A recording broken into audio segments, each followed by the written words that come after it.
Shalom, kita bertemu kembali dalam renungan kehidupan kita untuk hari ini. Kita akan merenungkan satu bagian firman Tuhan dengan topik berbicara tentang menumbuhkan kesetiaan. Menumbuhkan kesetiaan. Saudara, kita akan melihat yang pertama, apa arti kesetiaan itu? Di dalam Kamus Besar Bahasa Indonesia, kata kesetiaan itu berarti adalah suatu sikap yang tetap berpegang teguh kepada pendirian, kepada janji, dan juga tanggung jawab. Dan jika kita melihat dalam konteks Alkitab, kesetiaan ini, saudara, merupakan salah satu sifat atau kualitas pribadi yang berlaku baik bagi Allah maupun bagi manusia. Jika kita melihat yang pertama tentang kesetiaan Allah, kita melihat bahwa kesetiaan itu merupakan sifat Allah yang dapat dipercaya secara mutlak. Keteguhannya yang tetap pada semua apa yang pernah ia janjikan. Terhadap sumpah-sumpahnya, juga kasih setianya serta sifatnya yang tidak berubah-ubah. Nanti kita bisa membaca itu di dalam beberapa ayat firman Tuhan.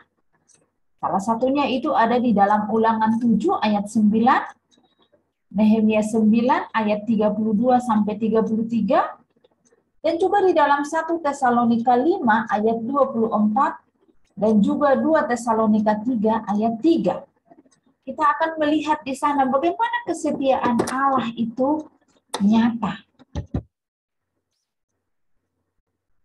Jika kita bandingkan, kita melihat kepada kesetiaan manusia, kesetiaan itu menunjuk kepada dapatnya seseorang memenuhi tanggung jawab dan menepati perkataannya.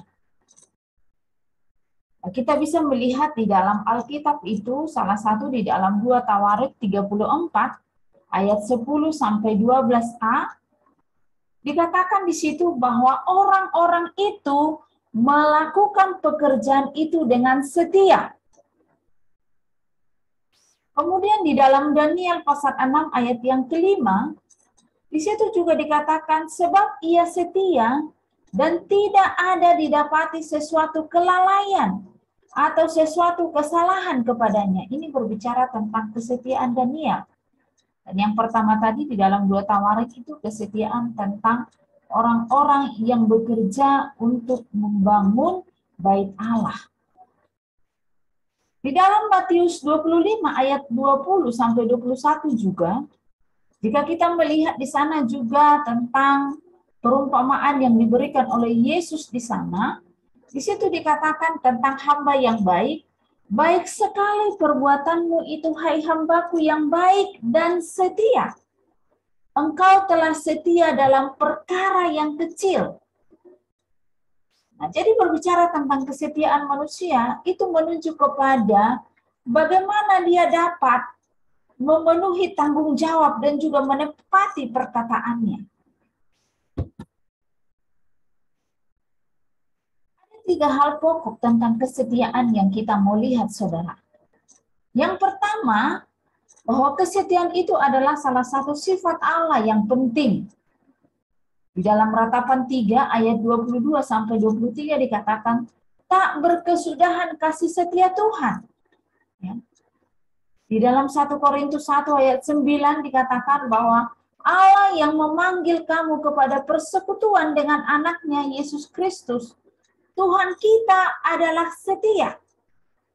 Di dalam Ibrani 10 ayat 23 juga dikatakan, marilah kita teguh berpegang pada pengakuan tentang pengharapan kita. Sebab ia yang menjanjikannya setia. Ia di sini berbicara tentang Tuhan. Ya. Sebab Tuhan yang menjanjikannya setia. Maka dikatakan kita mari berpegang teguh.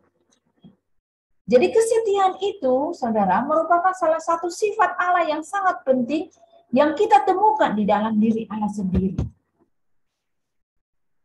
Nah, yang kedua, Kesetiaan itu juga, saudara, merupakan sifat yang diinginkan dari seseorang. Di dalam Amsal 19 ayat 22 dikatakan, sifat yang diinginkan pada seseorang itu adalah kesetiaannya. Lebih baik orang miskin daripada seorang pembohong. Ya. Jadi sifat yang diinginkan, yang dikehendaki dari seseorang itu adalah kesetiaannya. Dan pasti kita pun begitu, saudara.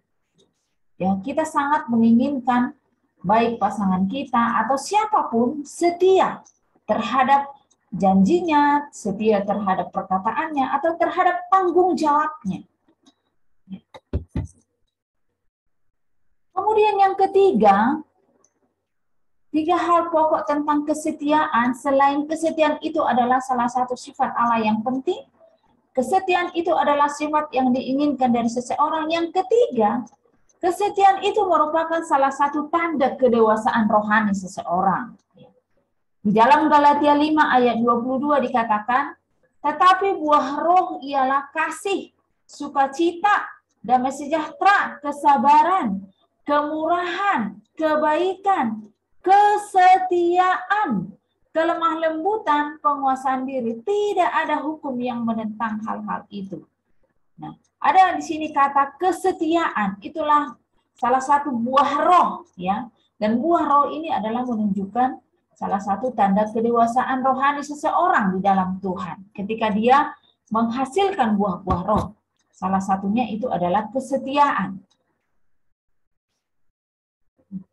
Kesetiaan itu, saudara, menuntut suatu pengorbanan. Ya. Ketika seseorang mau berlaku setia, itu pasti menuntut suatu pengorbanan.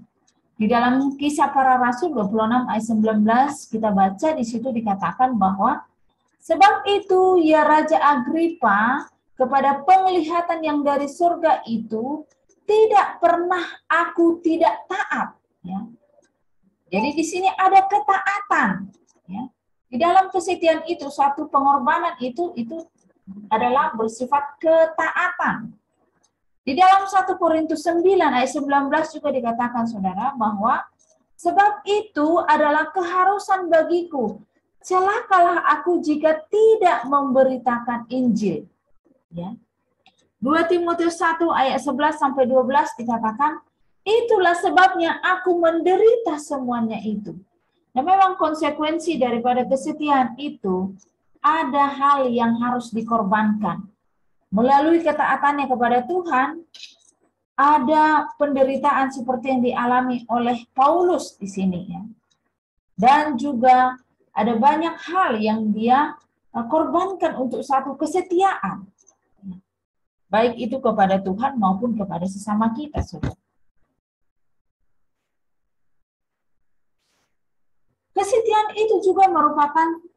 Kesetiaan itu juga, saudara, selain menuntut satu pengorbanan, itu juga kita bisa melihat itu, kesetiaan itu juga merupakan suatu waktu yang akan diuji. Suatu waktu kesetiaan itu akan diuji. Di dalam Filipi 2 ayat 22 dikatakan, kamu tahu bahwa kesetiaannya telah teruji, bahwa ia telah menolong aku dalam pelayanan Injil sama seperti seorang anak menolong bapaknya.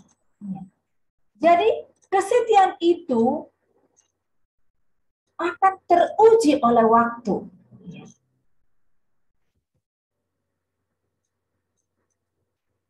Karena itu, saudara, sangat penting untuk kita hidup setia, baik terhadap Allah maupun terhadap sesama manusia. Karena itu bagaimana caranya kita menumbuhkan kesetiaan itu? Ada 5 cara menumbuhkan kesetiaan kita, baik terhadap Tuhan maupun sesama kita, saudara. Yang pertama, menyadari bahwa manusia adalah makhluk sosial. Makhluk yang perlu bermasyarakat, tidak bisa hidup sendirian. Dan Alkitab menggambarkan hal ini seperti halnya tubuh manusia dengan banyak anggota tubuhnya, di mana masing-masing anggota harus setia melakukan tanggung jawabnya. Jadi kayak kita menyadari bahwa kita adalah makhluk sosial yang harus bermasyarakat, yang harus bersosialisasi, maka sesama kita harus ada kesetiaan dalam melakukan tanggung jawab kita masing-masing. Sehingga kita bisa hidup rukun, bisa hidup damai, bisa hidup saling mengasihi satu dengan yang lain. Cara menemukan kesetiaan yang kedua, saudara, memahami bahwa hidup di dunia ini adalah sebuah tanggung jawab dan bukan hanya sekedar mencari kenyamanan. Di dalam Yohanes 4 ayat 34 dikatakan, kata Yesus kepada mereka, makananku ialah melakukan kehendak Dia yang mengutus aku dan menyelesaikan pekerjaannya. Jadi ada tanggung jawab. Ketika kita menyadari tanggung jawab kita, maka disitulah kesetiaan akan timbul dari diri kita, baik terhadap Tuhan maupun sesama.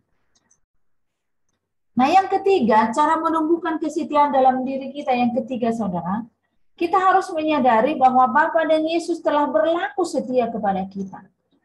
Ketika kita melihat bahwa Allah telah setia dalam hidup kita, maka kita harus sadar bahwa kita pun harus berlaku setia, meneladani Allah kita, meneladani Yesus yang telah setia kepada kita.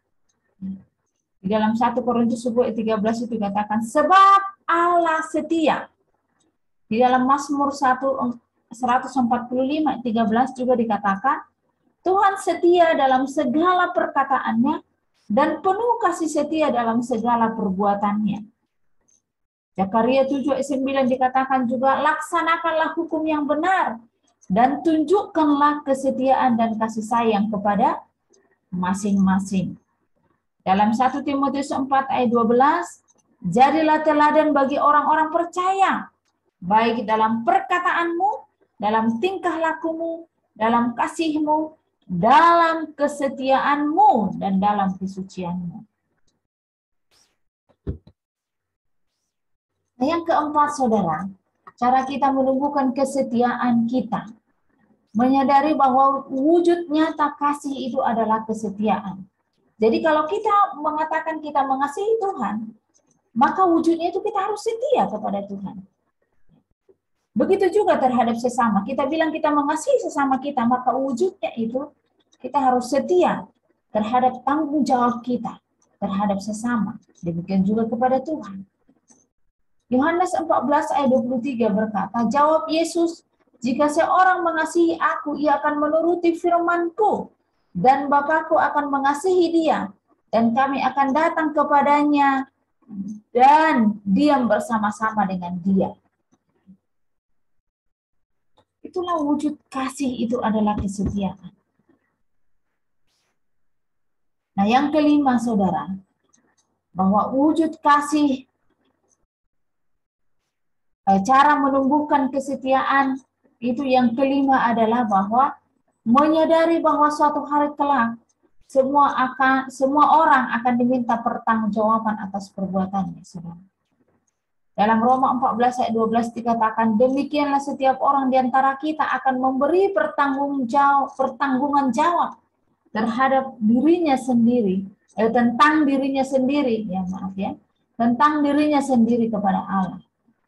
Jadi setiap orang itu akan memberi pertanggungan jawab tentang dirinya nanti kepada Allah, termasuk dalam hal kesetiaan. Jadi kita akan melihat kesetiaan kita itu nanti, dan kita itu akan bertanggungjawabkan nanti itu ketika Tuhan Yesus datang. Sama seperti perumpamaan tentang 5 talenta itu ya. Bahwa ketika tuannya pergi, ada waktu untuk hamba-hambanya, ketika hambanya untuk bekerja, melakukan tanggung jawabnya. Dan ketika tuannya datang, maka mereka harus mempertanggungjawabkan apa yang dipercayakan bagi mereka. Apakah mereka setia mengerjakan tanggung jawab itu? Dan demikian juga dengan kita, saudara. Kita harus sadar bahwa suatu hari kelak nanti, Tuhan akan meminta pertanggungjawaban atas setiap perbuatan kita, termasuk kesetiaan kita, ya, di dalam melakukan tanggung jawab kita sebagai orang yang percaya. Nah, yang terakhir ini saudara, berkat bagi orang yang setia. Ada beberapa hal berkat bagi orang yang setia. Yang pertama, orang yang setia itu dijaga Tuhan. Dalam Mazmur 31 ayat 24, kasihilah Tuhan, hai semua orang yang dikasihinya. Tuhan menjaga orang-orang yang setiawan. Tetapi orang-orang yang berbuat congkak, diganjarnya dengan tidak tanggung-tanggung. Tuhan menjaga orang-orang yang setiawan. Jadi, ketika kita setia, saudara, maka Tuhan akan menjaga kita. Itu berkat bagi orang yang setia yang pertama. Nah, yang kedua, berkat bagi orang yang setia juga, saudara, adalah Tuhan membela orang-orang yang setia kepadanya. Bilangan 12 ayat 6-10 dikatakan, bukan demikian hambaku Musa seorang yang setia dalam segenap rumahku. Mengapakah kamu tidak takut mengatai hambaku Musa?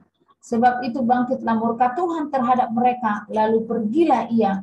Maka tampaklah Miriam kena kusta, putih seperti salju. Ketika Harun berpaling kepada Miriam, maka dilihatnya bahwa dia kena kusta. Nah, jadi itu melihat di sini bagaimana Tuhan membela Musa. Karena dia dikatakan dia adalah seorang yang setia. Karena itu kita pun ketika kita setia, saudara, Tuhan akan membela kita terhadap hal apapun dalam hidup kita. Janji Tuhan. Dan yang terakhir, berkat Tuhan bagi orang yang setia adalah Allah setia kepada orang yang setia. 2 Samuel 22 ayat 25-26 dikatakan, karena itu Tuhan membalas kepadaku sesuai dengan kebenaranku, sesuai dengan kesucianku di depan matanya. Terhadap orang yang setia engkau berlaku setia.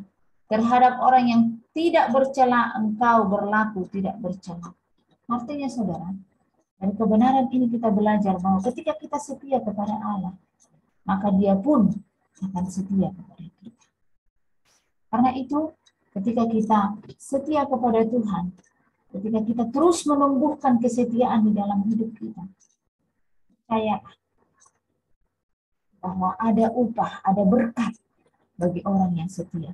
Dia akan dijaga Tuhan, Tuhan akan membela kita, orang yang setia kepadanya, dan Tuhan tetap akan setia bagi kita, orang yang setia.